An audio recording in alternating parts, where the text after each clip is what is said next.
महाराष्ट्रात कोणी कितीही डरकाळ्या फोडल्या तरी महाविकास आघाडीला कोणी रोखू शकत नाही। आता विषय आहे सांगलीचा।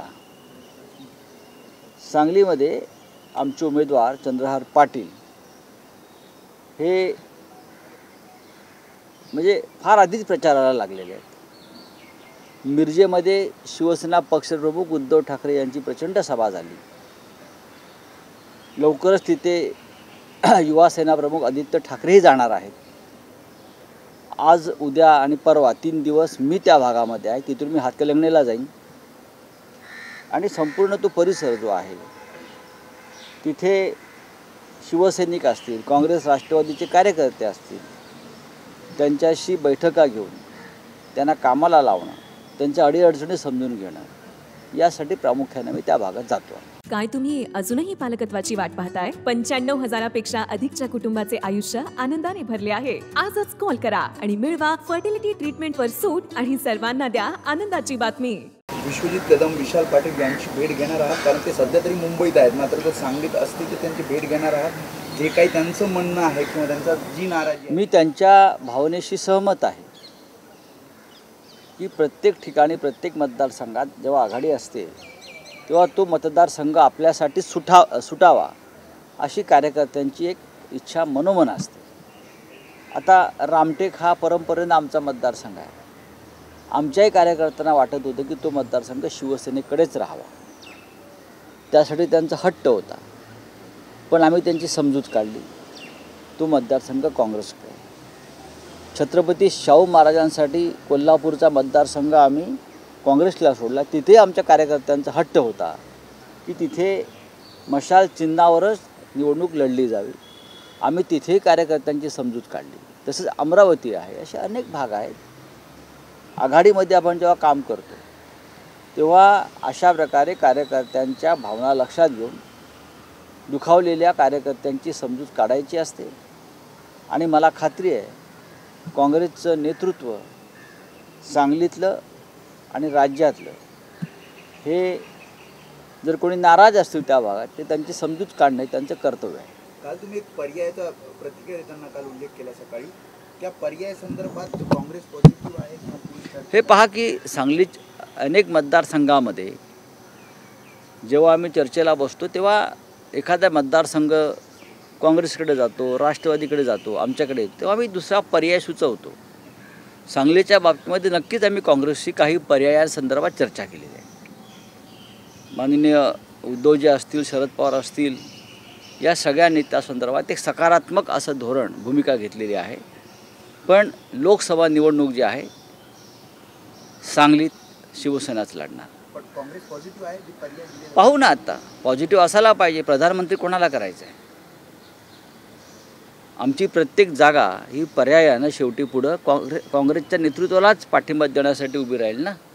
त्याच्यामुळे महाराष्ट्रात किमान 35+ जागा जिंकण्याचे जे मिशन आमचं आहे त्यासाठी प्रत्येकानं एकमेकांना हातभार लावला पाहिजे। माहितीत अनेकांना धनुष्यबाण मिळालं नाही। अजितराव घोरपडे यांची देखील आपण भेट घेणार। भावना गोळी असतील अनेकांना, धनुष्यबाण अखेर मिळालं नाही। आजच सामन्यात त्या विषयावरती अग्रलेख आहे। भारतीय जनता पक्षानं म्हणजे विशेषतः मोदी शहांनी जादू केली, अघोरी जादू केली। ही अघोरी जादू या अर्थानं की हिंदू हृदय सम्राट शिवसेना प्रमुख बाळासाहेब ठाकरे यांच्या ज्या धनुष्यबाणावर बाळासाहेबांची श्रद्धा होती, या महाराष्ट्राची श्रद्धा होती, तो धनुष्यबाण महाराष्ट्रातून गायब करण्याचं अघोरी कृत्य, अघोरी जादू ही मोदी शहांच्या भारतीय जनता पक्षाने केलेली आहे। किमान 40 वर्ष हा धनुष्यबाण महाराष्ट्राच्या जीवनाचा एक अविभाज्य भाग बनला होता। धनुष्यबाण म्हणजे बाळासाहेब ठाकरे, धनुष्यबाण म्हणजे शिवसेना। पण ज्यांनी ती शिवसेना, आमचीच खरी शिवसेना आणि आमचा धनुष्यबाण म्हणून इलेक्शन कमिशन आणि विधानसभा अध्यक्षांच्या बेईमान निर्णयामुळे ज्यांनी तांडव केलं, नाचले, आम्हीच खरे आम्हीच खरे, त्यांना त्यांचा धनुष्यबाण अनेक मतदारसंघात वाजवता आला नाही, कारण ते खोटे आहेत, त्यांच्यात हिंमत नाही। बरं का, त्यांनी धनुष्यबाण चोरला, त्यांनी शिवसेना चोरली आणि तो चोरीचा माल भारतीय जनता पक्षानं चोरला, लाटला. त्याच्यामुळे महाराष्ट्राची जनता यांना जाब विचारली.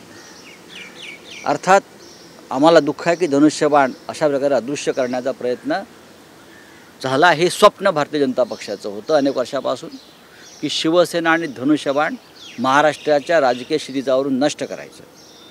आणि त्याला हे 40 खोकेवाले बळी पडले. पण तरीही आम्ही सगळे शिवसैनिक ठामपणे उभे आहोत, मशाल चिन्ह घेऊन आणि शिवसेना हे नाव घेऊन. कामाख्या देवींचा आशीर्वाद त्यांच्या मागे आहे असं देखील मागे. मग कामाख्या देवीच्या पायाशी रेडे कापले, त्या रेड्यांकडे काय प्रार्थना केली का धनुष्यबाण अदृश्य व्हावा म्हणून? कामाख्या देवीकडे जाऊन किती रेडे कापले ना. मग तिथे का हीच प्रार्थना केली का आमचा धनुष्यबाण जाऊ द्या, आमची शिवसेना नष्ट होऊ द्या? ही प्रार्थना कोणी भाजपने केली की या मिंदे गटानं केली? तुम्हाला इतिहास माफ करणार नाही. तुम्ही बाळासाहेब ठाकरेंचं धनुष्यबाण नष्ट केलं. उत्तर पश्चिम लोकसभा मतदारसंघात महायुतीकडून चाचपणी सुरू आहे. संजय निरुपम हे शिंदे गटात प्रवेश करू शकतात, त्यांना उमेदवारी मिळू शकते. शरद पोंक्षे, सचिन पिळगावकर यांचं सुद्धा नाव असू द्या ना. बघा, कोणी निवडणुकीला कुठे उभं राहायचं, कोणत्या गटाकडून, कोणत्या तटाकडून, हा त्यांचा प्रश्न आहे. पण मी खात्रीनं सांगतो, उत्तर पश्चिम मतदारसंघ हा परंपरेनं शिवसेनेला मानणारा मतदारसंघ आहे. आणि त्या मतदारसंघातून शिवसेनेचे उमेदवार अमोल कीर्तीकर हे प्रचंड बहुमतानं निवडून येतील. निरुपम असेल तर टफ फाईट होईल? अजिबात नाही, उलट सोपी जाईल. आम्हाला महाराष्ट्रात प्रत्येक ठिकाणी लढत आहे, प्रत्येक ठिकाणी संघर्ष करावा लागेल. पण अंतिम विजय हा सत्याचा, मशालीचा आणि शिवसेनेचा होईल, याच्याविषयी आमच्या मनात खात्री आहे. हनुमान सर, हिंदी में जानना चाहेंगे, आप 3 दिन के सांगली दौरे पे हो, जहाँ पे आपके महाविकास आघाड़ी जो है उनके 2 उम्मीदवारों के प्रचार किया जाने वाला है. किस तरीके से ये दौरा है और इसी सीट को लेकर कांग्रेस की भी कुछ नाराजगी? देखिए, महाराष्ट्र में सभी सीटें हैं 48, वो महाविकास आघाड़ी की है, किसी एक पार्टी की नहीं मानती. ये शिवसेना है, कांग्रेस है, राष्ट्रवादी है. शिवसेना का नज़रिया स्पष्ट है, सभी सीटें हमको जीतनी है, चाहे कांग्रेस के पास हो, चाहे एनसीपी के पास हो. सांगली शिवसेना के पास है. कुछ लोग नाराज़ हो सकते हैं, जैसे कि अब रामटेक है, शिवसेना का परंपरागत गढ़ रहा, वो कांग्रेस के पास चली गई सीट, तो हमारे कार्यकर्ता वहाँ नाराज़ हो गए. हमने उनको समझाया कि आघाड़ी की राजनीति में ये होता है. अमरावती, कोल्हापुर, ये हमारी सीटें थी. फिर भी हमने कार्यकर्ताओं को समझाया है, अगर सांगली में कांग्रेस के कुछ लोग नाराज़ है तो उनको मनाने की जिम्मेदारी कांग्रेस के शीर्ष नेतृत्व की है. और मैं जब जाऊंगा तो सबसे बात करूंगा, सबसे मिलूंगा, सबके साथ बैठक करूंगा और सांगली की सीट भी हम महाविकास आघाड़ी की तरफ से जीतने की पूरी कोशिश करेंगे. सर, इलेक्शन के जो है डेट डिक्लेयर होने के बाद प्रधानमंत्री चंद्रपुर दौरे पे है, उसके बाद 14 तारीख को और एक दौरा था जो कैंसिल होने का पॉसिबिलिटी है, किस तरीके से देखते हैं लगातार? देखिए, प्रधानमंत्री को आप प्रधानमंत्री मत कहिए, वो कार्यवाहक प्रधानमंत्री है. फिर भी वो कार्यवाहक प्रधानमंत्री पूरा सरकारी तामझाम लेकर महाराष्ट्र में आते हैं. सरकारी विमान, सरकारी हेलीकॉप्टर, सब कुछ सरकार की यंत्रणा है. क्या कोड ऑफ कंडक्ट जो हमारे ऊपर लादी जाती है चुनाव आयोग की तरफ से, क्या देश के प्रधानमंत्री को नहीं है? कार्यवाहक प्रधानमंत्री को, देश के गृह मंत्री को नहीं है? उनसे कौन पैसा वसूल करेगा? उनके ऊपर एक्शन क्यों नहीं होती? प्रधानमंत्री जब चुनाव डिक्लेयर होती है तारीख, तो प्रधानमंत्री नहीं होते. सभी सरकारी यंत्रणा और संसाधनों का त्याग करके वो चुनाव प्रचार में उतरना चाहिए. लेकिन भ्रष्टाचार की या ऐसी एक मिसाल है हमारे देश में, तो कुछ भी कर लेते हैं. हम देख लेंगे. सर, कल मुख्यमंत्री यवतमाल में भाषण दे रहे थे, जहाँ पे उनका भाषण है, उनके भाषण में कई बार जो है प्रधानमंत्री और जो केंद्रीय गृह मंत्री हैं उनके नामों का जिक्र हुआ, उनके जो काम है वो जिक्र हुआ, लेकिन यवतमाल की जो समस्या है या यवतमाल के जो नागरिक, वो मुख्यमंत्री कुछ भी कहे, एजेंट, उन्होंने कहा कि हाँ मैं एजेंट हूँ. हाँ, मुख्यमंत्री अगर शिवसेना को, अपने आप को शिवसेना का मुख्यमंत्री अगर किसी का एजेंट कहता है, एजेंट, तो ये अपने आप को बालासाहेब ठाकरे का शिवसैनिक जो कहता है, वो बालासाहेब ठाकरे जी का अपमान कर रहा है, वो महाराष्ट्र का अपमान कर रहा है. और ऐसे एजेंटों को महाराष्ट्र कभी माफ़ नहीं करेगा। चलिए, थैंक यू। सामना के देखना आपने कुछ बुरी विजय की बात की, क्या पूरा होती है?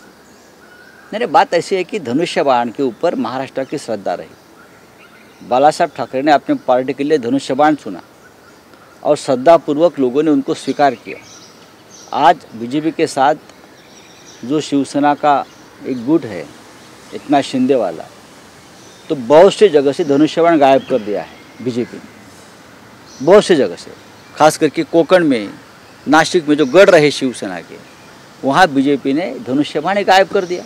और ये हमारे एजेंट है, आपने जिसे कहा कि एजेंट है वो प्रधानमंत्री के, और एजेंट देखते रह गए। आपने कहा ना हमारी शिवसेना है वो असली है, धनुष्य बाण हमारा है, हम असली है, तो आप अपने धनुष्य बाण को नहीं बचा पा रहे हो बीजेपी के सामने। ये कौन सा असली नकली के खेल है?